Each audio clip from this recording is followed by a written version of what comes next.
Le premier défi concerne la profession, la professionnalisation et le titre professionnel. Eh bien, moi, je pense qu'il serait intéressant que le titre d'analyste psycho-organique soit celui d'un métier, le métier d'analyste psycho-organique. Le deuxième défi concerne celui de la recherche.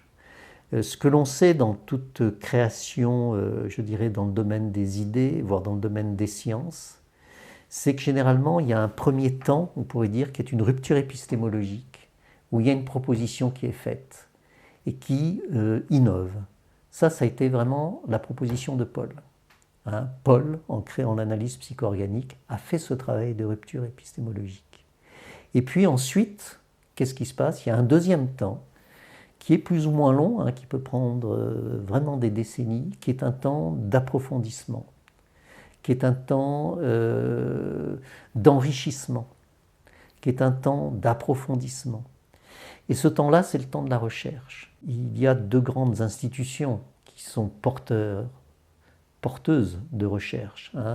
Il y a les FAPO et il y a la Sophrapsy. Je souhaite que ces deux institutions puissent vraiment travailler de concert pour la recherche et qu'elles ne se perdent pas dans des conflits identitaires, voire des ruptures potentielles, et que surtout on reste sur cet axe de l'analyse psycho-organique. Alors, je suis très content de savoir qu'il y a une revue, APO, qui est en train de se mettre en place. L'EFAPO a une tradition de recherche autour de ses collèges, collège des formateurs, collège des directeurs de mémoire, collège des superviseurs. Des journées cliniques sont mises en place.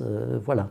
Donc tout ça participe à cette recherche, mais il faut vraiment qu'elle puisse être contenue, vraiment contenue, que les institutions arrivent à se contenir dans cette perspective de recherche.